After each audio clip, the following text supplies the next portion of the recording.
Bueno, hoy estamos 3 de junio de 1998. Estamos con el profesor José Ramos y bueno, vayamos al grano. Pepe, ¿dónde naciste? Bueno, yo nací en la provincia de Ucayali, departamento de Loreto, en un distrito que se llama Sarayacu, el 29 de julio de 1942. ¿Tienes hermanos? ¿Cuántos? Bueno, solamente tengo una hermana. ¿Quiénes fueron tus papás, tus padres? José Ramos López y Clara Bosmediano Ribeiro. ¿Podrías definir lo que se conoce como la extracción social de tu familia? Bueno, mi extracción social básicamente es campesina, ucayalina, y mi vida hasta los 17 años ha estado en ese contexto. De los 12 a 17 años de edad he trabajado como obrero en una hacienda de un terrateniente que combinaba la explotación capitalista con la explotación servil. ¿Qué tipo de entretenimiento tenías o tienes aún? Me refiero a eso que se conoce como hobby, pasatiempo. Desde muy niño yo he practicado el deporte del fútbol intensamente, y hasta los 27 años de edad. ¿Y ahora practicas algo o no? Ahora mi actividad fundamental es el estudio, la lectura y de vez en cuando el deporte. ¿Tienes pareja? ¿Te has casado alguna vez? Claro, estoy casado ya hace más de 25 años. ¿Qué opinión tienes del matrimonio? El matrimonio, sea cual sea su forma, ya sea una unión espontánea o un matrimonio legal, es una necesidad de la sociedad contemporánea. Ningún hombre puede eximirse de eso, de esa unidad más estrecha entre el hombre y la mujer. ¿Tienes hijos? ¿Cuántos? 3 hijos. ¿Cómo te llevas con ellos? Excelentemente, bien. ¿Qué lección sacas a estas alturas de tu vida de aquella frase que se decía desde hace mucho tiempo atrás, que primero es el partido, segundo el partido, tercero el partido, con respecto al problema de la vida familiar? Bueno, esas frases son buenas cuando el partido es efectivamente el partido de la revolución, y en ese sentido hay que entenderlo, no el partido como un fin en sí mismo, sino como un medio. En cuanto eso deja de funcionar, entonces el partido también ya deja de tener ese significado. La frase leninista de la vida dedicada al partido tiene que ver con la revolución, de lo contrario es una cuestión artificial. ¿Cómo ves el rol de la mujer desde el ángulo de lo familiar, lo político y en particular en el SUTE, de las maestras? Bueno, históricamente la mujer como ser humano ha jugado un papel importante. Si bien es cierto, la sociedad de clases lo ha marginado de las actividades políticas, pero han habido mujeres excepcionales que han roto la barrera de clase y patriarcalismo y se han constituido también puntales de la lucha social. En el SUTE se ha hecho un trabajo, desde que se fundó el SUTE, un trabajo importante, y a partir de 1987 se ha sistematizado mejor en una serie de eventos exclusivamente para la promoción de la mujer docente del SUTEP, en los encuentros nacionales, los talleres que seguimos realizando, y la mujer sutepista ha jugado un papel importante en lo que es hoy el SUTEP. Si no hubieras llegado a ser dirigente nacional del SUTEP, un dirigente político de alguna forma, ¿a qué te hubiera gustado dedicar? Bueno, yo hubiera seguido enseñando y al mismo tiempo estudiando, investigando y escribiendo de acuerdo con las necesidades de orientación de la gente, de los estudiantes y la propia preparación de mi calidad de profesional. Eso sería mi dedicación. si quisieras hacernos una especie de currículum tuyo sindical, ¿qué nos podrías decir? O sea, ¿cuándo te empezaste? ¿Fuiste dirigente de base? ¿Cómo llegaste a la dirigencia nacional? Bueno, ¿Qué cargos has desempeñado? Bueno, yo la primera vez que hice un paro por reivindicaciones económicas fue cuando tuve 14 años de edad en la hacienda donde yo trabajaba en el río Cayali. Una paralización no estimulada por mí, sino por algunas personas que eran mayores ya de nosotros éramos muchachos, y nos organizaron, nos hicieron participar en una paralización de esa naturaleza. Posteriormente, cuando me inicié en la carrera docente en 1965, también participé en la paralización de aquel año, que no duró mucho tiempo. Y luego, cuando se funda el SUTEP, yo empiezo a trabajar ya como maestro titulado, y inmediatamente en 1992, en mi base sutepista primera, que es Alto Amazonas y Urimaguas, formamos el SUTE, nuestro colegio, de donde fui yo el primer secretario general de mi base. Un colegio en Yurimaguas, el más antiguo, 72. El 72, y posteriormente ese mismo año conformamos el Comité Ejecutivo Provincial del SUTE Alto Amazonas, del cual fui el primer secretario general y luego varias veces secretario provincial también. Posteriormente conformamos el SUTE Zonal de San Martín Alto Amazonas, donde también fui dirigente, y luego en 1975, al asistir al primer Congreso Ordinario del SUTE en Trujillo, me eligieron subsecretario de Economía del entonces Comité Ejecutivo Nacional del SUTEP, cuando César Barrera fue elegido por primera vez secretario general. ¿Y de ahí para adelante a la actualidad? De ahí, en todos los congresos del SUTEP me han venido eligiendo en distintos cargos. Creo que muchos de los cargos del SUTEP los he ocupado: 1978, 1981, 1984, 1987, 1989, en que fui secretario general elegido en Arequipa, en el 6º Congreso, y luego, sin dejar la dirigencia nacional, en 1995 nuevamente me eligieron secretario general del SUTEP en el 9º Congreso que se realizó en Huampaní, y actualmente he sido elegido secretario de Relaciones Internacionales, de manera que desde 1975 yo soy miembro del Comité Ejecutivo Nacional. Durante tus periodos como secretario general,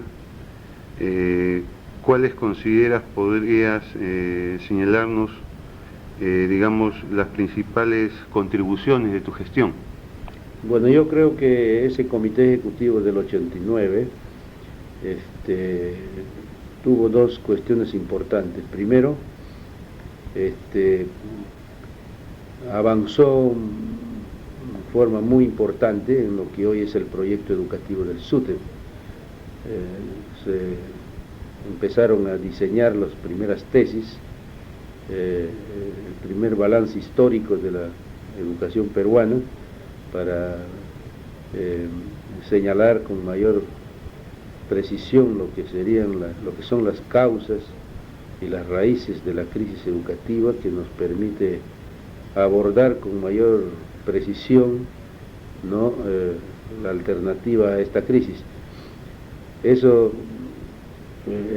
la profundización del trabajo pedagógico que se había iniciado ya desde 1985-87.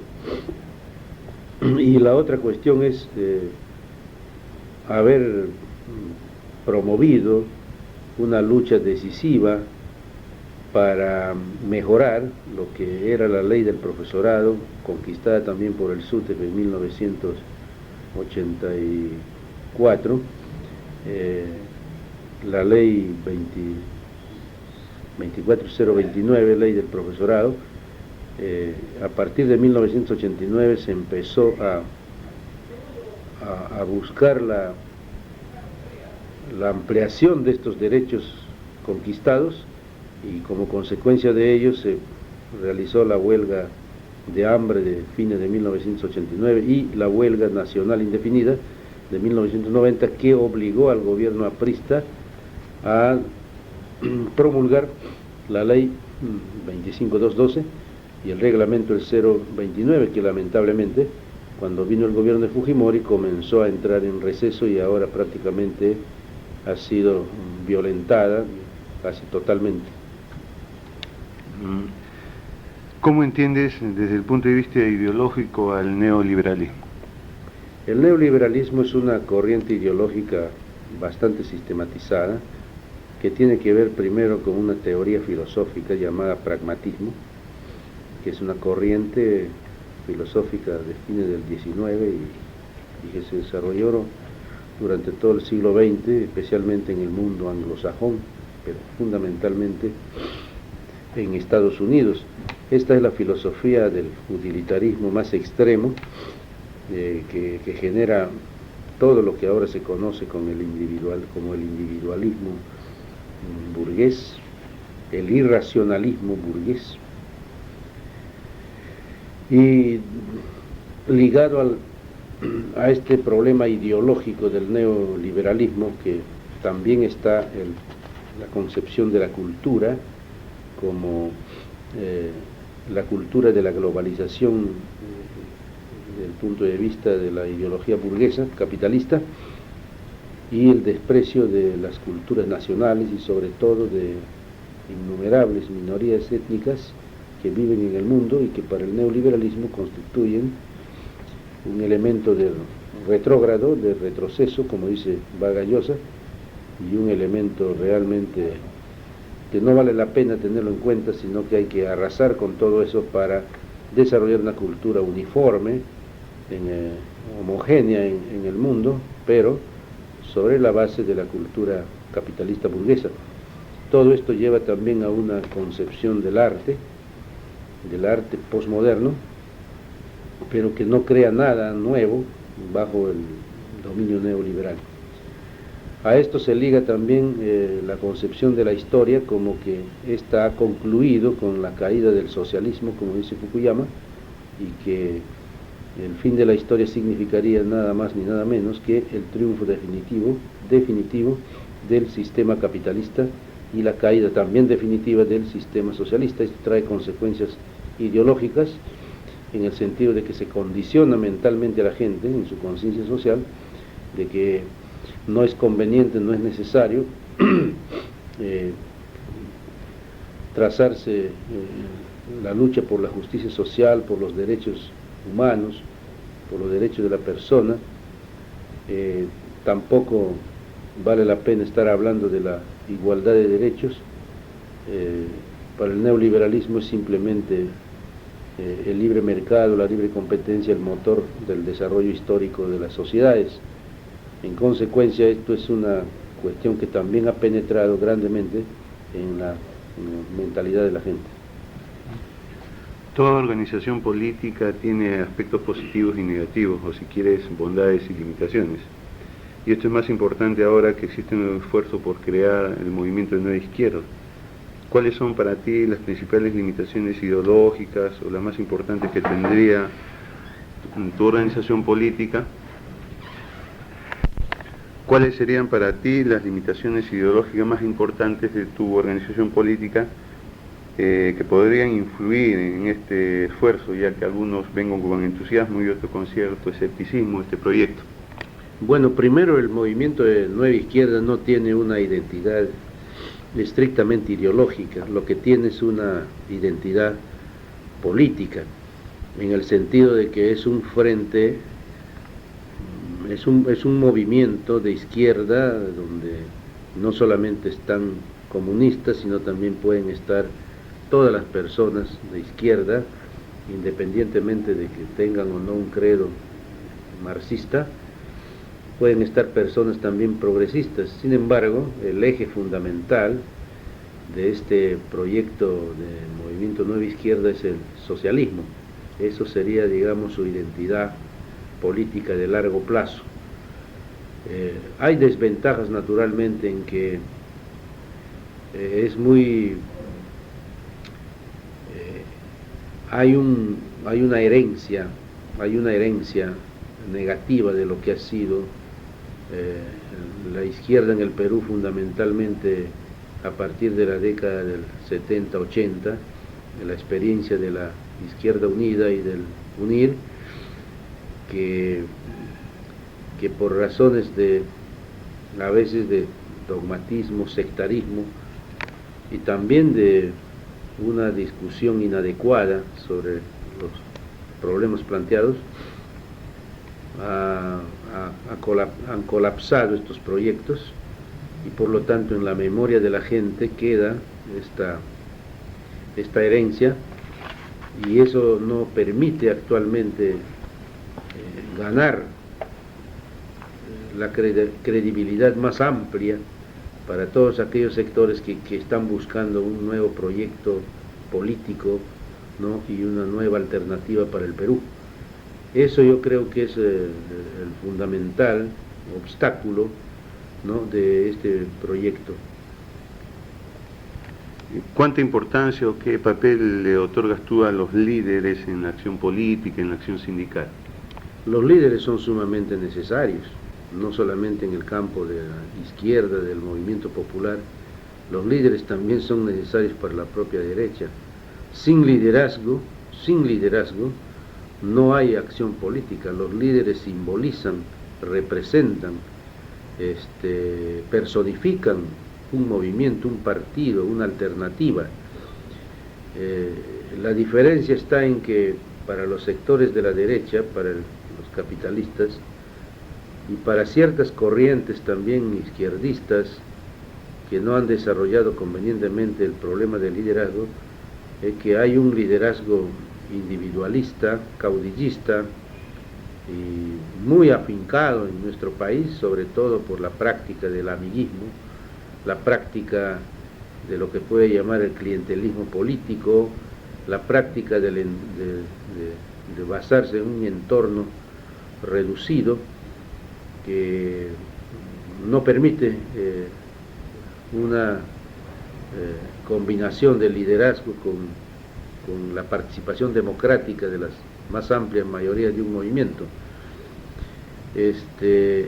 En cambio, un movimiento popular auténtico, un movimiento político revolucionario, sin dejar de asumir el problema del liderazgo, este liderazgo tiene que basarse en una acción colectiva y en una representación del colectivo, y no de cuestiones estrictamente individuales o de prestigio personal o de otra índole. ¿Quiénes podrías tú considerar como líderes en la historia política del Perú? Yo creo que en el siglo pasado hay que considerarlo a Andrés Avelino Cáceres y a los padres de la independencia, a los precursores, ideólogos, especialmente a José Faustino Sánchez Carrión, que ha sido uno de los ideólogos liberales más importantes y patriotas que ha tenido el Perú. En el siglo XX indudablemente es Mariátegui. Considero yo que después de Mariátegui no hemos tenido un líder todavía en el Perú. Nos falta construir ese liderazgo, y ya han habido embriones como el de Javier Heró, ¿no?, muchos de los guerrilleros de la década del 60, ¿no?, especialmente los jefes, pero desde entonces no hemos tenido todavía un liderazgo auténtico. Y en lo que es la historia de tu partido, ¿podrías definir a alguien como un factor que aglutina el aspecto del liderazgo? Yo creo que falta mucho, porque para hacer eso hay que tener una trayectoria todavía un poco larga y haber conseguido ciertos logros en la lucha revolucionaria. Y yo creo que en el Perú todavía estamos en ese sentido, en el Partido Comunista del Perú estamos en la búsqueda de ese liderazgo. ¿Cuáles podrías considerar los aspectos positivos y negativos de ya casi estos 26 años de la historia del SUTE, como una especie de balance general? ¿Cuál sería tu opinión? Primero, que por primera vez en la historia del sindicalismo magisterial en el Perú se logra un movimiento sindical que asume la unidad como aspecto principal, y eso se ha conservado hasta hoy. En segundo lugar, la adopción de formas de lucha nuevas que reivindica la acción de masas, mejor dicho, la línea de masas, es uno de los aportes más importantes del SUTEP, que nadie lo puede negar, y que se desarrolla permanentemente, aún con algunos retrocesos en determinados momentos, producto también de las circunstancias que ha vivido este sindicato entre el 73, 74, después de la huelga del 79, en este momento en que hay serias dificultades, pero la línea de masas es uno de los aportes. En tercer lugar, las formas de lucha que ha adoptado el SUT, esa lucha de la calle, la lucha callejera, la lucha a la plebeya, las consignas, las agitaciones, las marchas, las movilizaciones, son formas de lucha que el SUTEP ha difundido, expandido en todo el Perú, y que muchas organizaciones han hecho suyas, porque son correctas, son adecuadas. En cuarto lugar, el SUTE ha abordado el problema educativo, primero desde un punto de vista ideológico general, como fue en la década del 70, en el asumir el problema de la educación como un problema de superestructura y de intereses de clase, ¿no?, que son basamentos para una interpretación correcta de la historia de la educación en cualquier país del mundo. Y a partir de 1985, como ya se dijo, aborda el SUTEP por primera vez en el Perú como sindicato un planteamiento alternativo de reforma educativa para que los maestros y el pueblo asuman la lucha educativa en el terreno concreto y no solamente en el terreno general, ¿no? Y eso le ha dado al SUTEP en la década del 90 fundamentalmente un nuevo discurso, porque del discurso político reivindicativo pasamos al discurso político programático en el terreno de la educación, sin abandonar el discurso político reivindicativo, que es permanente en todo sindicato, pero que el discurso político programático en el terreno de la educación le da al SUTE ya una dimensión más profesional, e incluso que puede enfrentarse también a corrientes supuestamente académicas o de especialistas que abundan en el Perú en el terreno de la educación. La relación entre partido y sindicato, en este caso de SUTEP, ¿qué aspectos positivos y negativos ha tenido? Bueno, yo creo que en lo fundamental es positivo, porque en el SUTEP coexisten distintas corrientes políticas, pero siendo la mayoritaria una de ellas, nunca se ha avasallado al sindicato, mejor dicho, nunca se ha sustituido al sindicato por el partido, que es uno de los aspectos más críticos que hemos tenido nosotros respecto a otras fuerzas políticas con respecto a los sindicatos, especialmente cuando hemos hecho el balance de lo que ha sido el manejo de los sindicatos, por ejemplo, en el campo socialista, en la época de la ex Unión Soviética, a partir de la década del 50, cuando los sindicatos fueron convertidos en algo así como apéndices del Estado y del partido, que no les ha permitido desarrollar una actividad de masas, ¿no?, de acuerdo con los intereses no solamente del Estado, del nuevo Estado, sino también de los trabajadores. En ese sentido, por ejemplo, Cuba no comete sus errores. En Cuba el movimiento sindical es un movimiento que, sin dejar de tener orientación política del partido, sin embargo, el partido no sustituye a los sindicatos. Eso es una cosa muy importante que hemos practicado en el SUTEP. Lo negativo sería de que actualmente no existen en el SUTEP fuerzas políticas muy fuertes al lado de la fuerza fundamental, ¿no?, de la fuerza política fundamental que hegemoniza el sindicato. Las demás fuerzas políticas se han diluido, han decrecido, simplemente, muchas simplemente han desaparecido. Por lo tanto, eso podría ser un aspecto negativo que nos llevaría a una especie de hegemonía unipartidaria en el SUTE. ¿Y qué podemos hacer frente a ello? En realidad, de nuestra parte no podemos hacer, pero no podemos estar creando partidos simplemente para tener competencia. Lo que hay que hacer es incentivar la participación más amplia de las masas magisteriales, que actualmente se las llama independientes porque no tienen un partido concreto. Hay que incentivar la participación de los más amplios sectores de maestros, especialmente de la juventud, para que esta juventud asuma el SUTEC como una corriente sindical clasista y tenga o no tenga afiliación partidaria. Eso es lo que hay que hacer. ¿Cómo ves el futuro político del país desde este momento? Muy grave, muy difícil.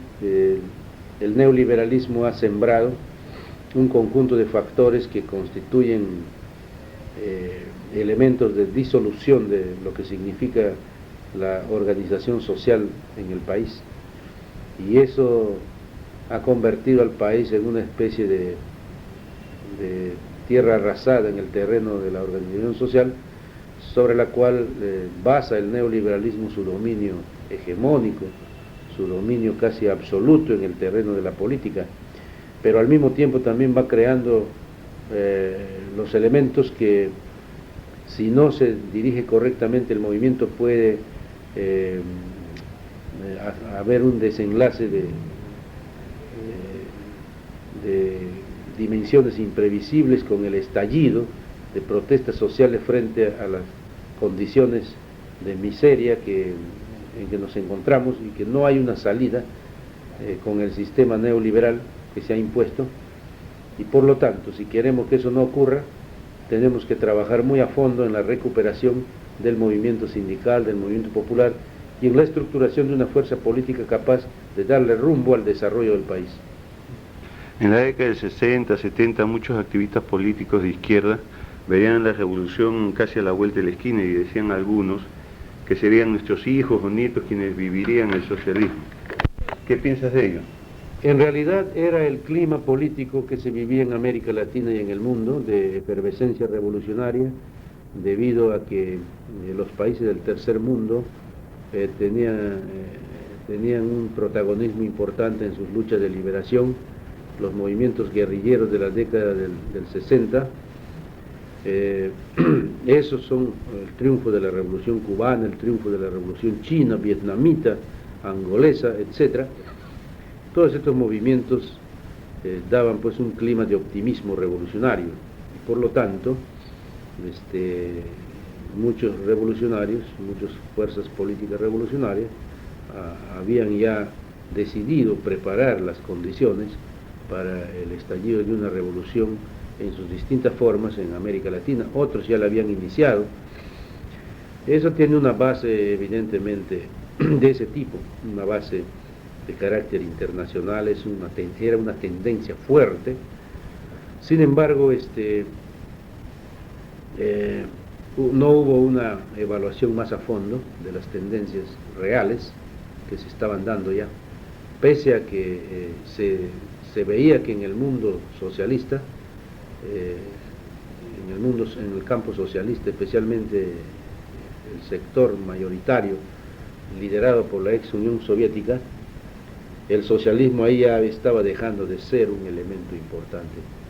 Eso es lo que se detectó, pero no se evaluó a fondo la decadencia, ¿no?, de esta tendencia en ese sector del socialismo, y que se sobrevaloró también la presencia de la revolución china a nivel mundial, porque después la revolución china asumió sus propios intereses de república socialista para construir el socialismo en su país, y no tener, como se creía, ¿no?, la intención de expandir esa revolución a nivel mundial. No era esa la tendencia.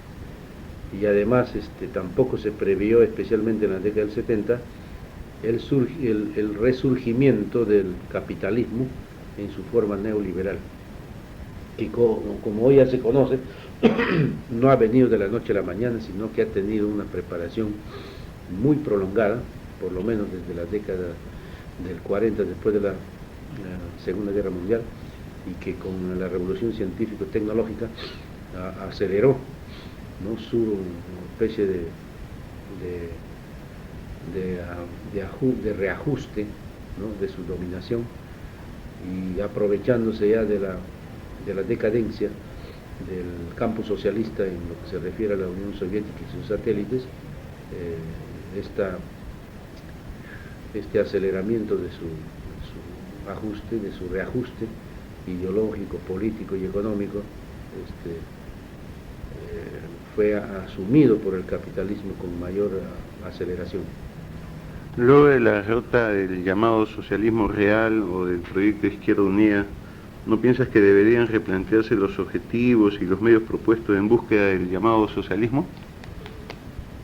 Bueno, yo creo que los principales objetivos del socialismo son permanentes, no es necesario hacer cambios ahí en cuanto a los problemas de la propiedad privada, sobre los medios de producción y su sustitución por la propiedad colectiva. Esas son cuestiones importantes.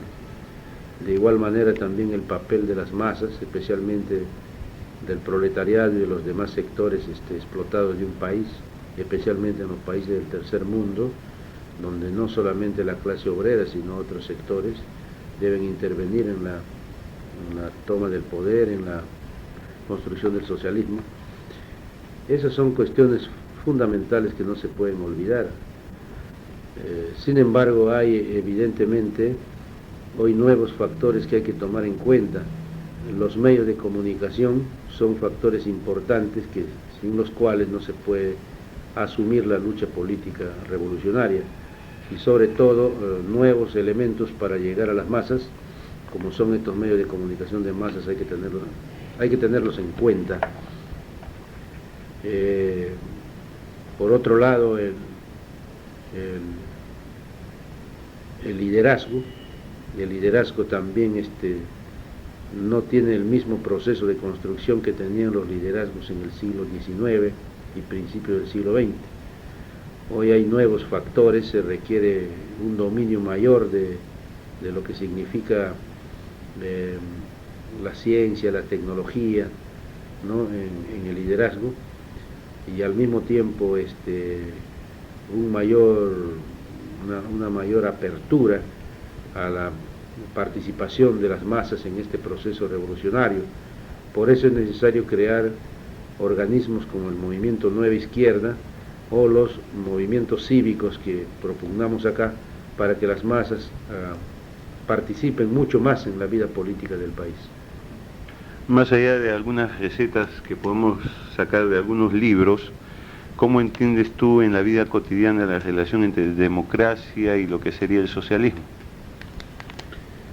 La democracia burguesa, cuando hablamos de democracia, la democracia burguesa tiene elementos importantes que el socialismo los tiene que asumir. Por ejemplo, la representación colegiada o la representación indirecta es un elemento de la democracia burguesa. Pero hay un tipo de democracia que la democracia burguesa no la ha podido desarrollar, que es la democracia directa, y que aquí en el Perú se confunde con el referéndum, el plebiscito. Eso no es democracia directa, eso sigue siendo democracia burguesa. El socialismo no es sino la democracia, la combinación de los elementos más avanzados de la democracia burguesa con la democracia directa. Como la democracia directa es desarrollada por las masas, ¿no?, para convertirse en el factor principal de la cohesión de una organización y de una alternativa, ¿no? No hay incompatibilidad entre el socialismo y la democracia. Lo que pasa es que en el socialismo la democracia asume otras características que, como hemos dicho, tiene que ver ya con la democracia directa auténtica. ¿Y cómo entiendes la relación también entre lo que es la experiencia del socialismo con el mercado? Ten en cuenta que en nuestro país inevitablemente existe también un mercado nacional que está también ligado a un mercado internacional. Primero, el mercado como elemento económico es más antiguo que el capitalismo. En las sociedades ya agrícolas avanzadas, en el tránsito de la sociedad comunitaria primitiva a la sociedad de clases, el mercado ya se perfila como un espacio de intercambio en sus formas más rudimentarias y directas. La sociedad esclavista ya tiene un mercado constituido. Recuérdese lo que significaban las ciudades de Sidón y Tiro, ¿no? En el Mediterráneo. Luego en la Edad Media también, especialmente en la Edad Media ya avanzada, en el tránsito al capitalismo, como son las ciudades italianas, ¿no? De Florencia especialmente. El desarrollo del sistema capitalista amplía el espacio del mercado y lo convierte en mercado capitalista. En el tránsito del socialismo al comunismo, en el proceso de construcción del socialismo, no se puede obviar el mercado. Lenin al respecto habló en su nueva política económica, la NEP, de cómo es que hay que utilizar el mercado para producir una mayor fluidez en el intercambio de bienes, porque todavía en el socialismo el mercado funciona, ¿no? en este intercambio, lo que se llama en la circulación de los bienes producidos. El problema está en que desde el punto de vista socialista el mercado pues no es el motor del desarrollo, como nos quieren hacer creer los capitalistas. Es el Estado el que tiene que regular planificadamente el papel del mercado, su ámbito, su desarrollo, ¿no? Su papel, y al mismo tiempo limitar aquellos elementos del mercado que son perjudiciales para una planificación socialista de la economía. En el sistema capitalista, especialmente hoy con el neoliberalismo, el mercado se convierte en una especie de demiurgo, de creador, de bienestar, de asignación de recursos y por lo tanto de motor del desarrollo. Esta es una concepción totalmente extrema, hasta los propios, algunos capitalistas incluso hablan del extremismo de esta interpretación del mercado. Yo considero que el mercado es útil en la medida en que sirve para planificar una economía de tipo social o de tipo socialista. ¿Cuáles serían los principales problemas para que tu organización política se convierta en una alternativa real de gobierno, de control del poder del Estado? Yo creo que el principal obstáculo es el encerramiento de la organización en sí misma. No se expande mayormente a la población, tiene poca capacidad para llegar a las más amplias mayorías y lógicamente en esas condiciones estamos en desventaja respecto a las corrientes burguesas, al neoliberalismo, por ejemplo, que tiene una capacidad de expansión bastante importante, se puede decir que casi omnímoda en este momento, mientras que la organización política como la nuestra tiene poca capacidad para eso y su propia naturaleza a veces cerrada no le permite expandirse. ¿Qué podríamos hacer frente a ello? Yo creo que nosotros estamos haciendo un esfuerzo en crear un movimiento mucho más amplio. El movimiento Nueva Izquierda es parte de eso, llevar las ideas socialistas a los más amplios sectores, crear también movimientos más amplios como este movimiento juvenil que se está desarrollando en el país, los movimientos cívicos que sin embargo todavía no cuajan adecuadamente. Esas son formas de trabajo de frente único que permiten expandir la fuerza progresista y socialista hacia los más amplios sectores. ¿Cuáles serían los principales lineamientos políticos de tu organización para las políticas económicas en el país? Bueno, no se puede hablar de expansión del movimiento progresista y revolucionario y democrático si no se tiene una alternativa en el terreno económico, en el terreno social, en el terreno cultural, etc. Justamente nosotros llamamos a eso la construcción de un proyecto alternativo programático para el Perú, mejor dicho, un proyecto que nos permita caminar por el nuevo curso que hay que dar al Perú. En lo económico, no se puede dejar de plantear la necesidad de un proyecto de desarrollo autónomo, independiente, autosostenido, basado en nuestras propias fuerzas, sin dejar de ligarse naturalmente con la economía internacional. Y en este terreno, eso está íntimamente ligado con un proceso de socialización de los medios de producción, comenzando naturalmente por los sectores más estratégicos de la economía nacional, de tal manera que el nuevo Estado sea capaz de crear una base económica para la inversión y la reinversión en el desarrollo nacional. Mejor dicho, crear una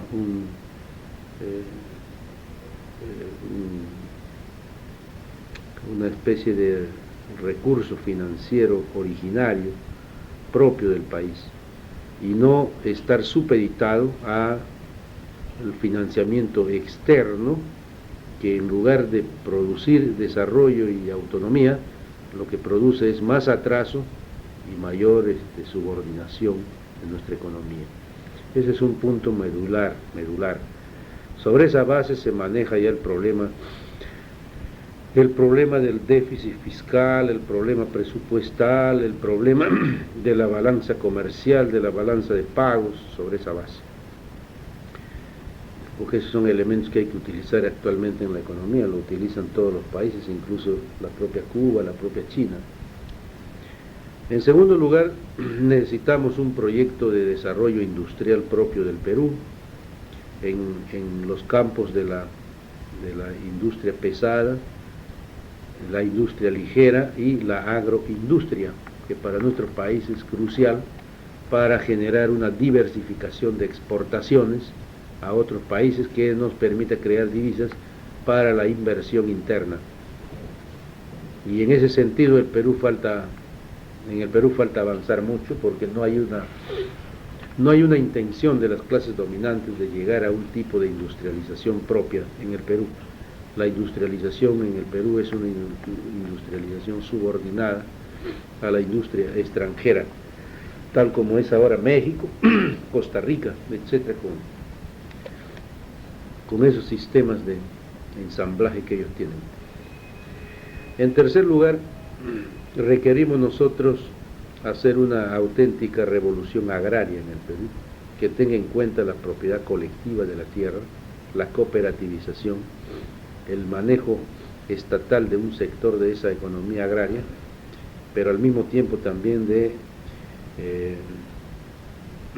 dejar atrás el monocultivo y crear una diversificación agraria y ganadera que nos permita también, como ya se dijo anteriormente, crear una agroindustria potente en el Perú que genere la exportación fundamental en el futuro. Y en cuarto lugar,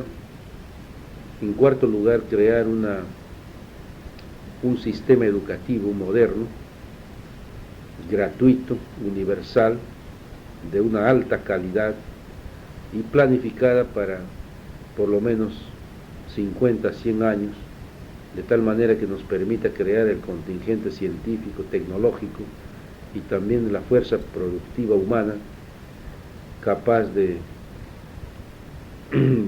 ponerse al servicio de un nuevo proyecto de desarrollo del país. En ese sentido se requiere hacer toda una reforma educativa integral, desde la educación inicial hasta la universidad y naturalmente teniendo en cuenta todos los factores extraescolares que se mueven, como la familia, la propia comunidad, las fuerzas culturales fuera de la escuela,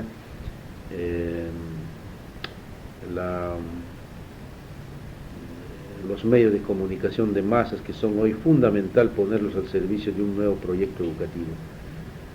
Y finalmente, no finalmente, sino en quinto lugar, crear una infraestructura de desarrollo en el país, una integración física del país, modernizar los medios de comunicación, abandonar los pequeños proyectos de carreteras para generar vías troncales y prepararnos naturalmente para implantar en el Perú la comunicación más rápida y masiva como es el tren en su dimensión actual de tecnología, incluso una infraestructura urbana que nos permita ahorrar recursos en lo que se llama dotación de energía eléctrica, dotación de agua potable. Tenemos que propiciar el crecimiento hacia arriba de las ciudades y la implantación de modernas vías de comunicación, de transporte en las grandes ciudades del Perú. De lo contrario, nosotros si seguimos así, en 30 años, no vamos a poder vivir en las ciudades del Perú con un sistema de transporte totalmente masificado, es decir, un sistema de transporte que se podría decir pues tan heterogéneo que en lugar de ahorrar recursos y ahorrar tiempo, lo que hace es estorbar, ¿no?, el transporte en las ciudades. El Perú es uno de los pocos países que ya mantiene eso. En realidad nos hemos atrasado como 50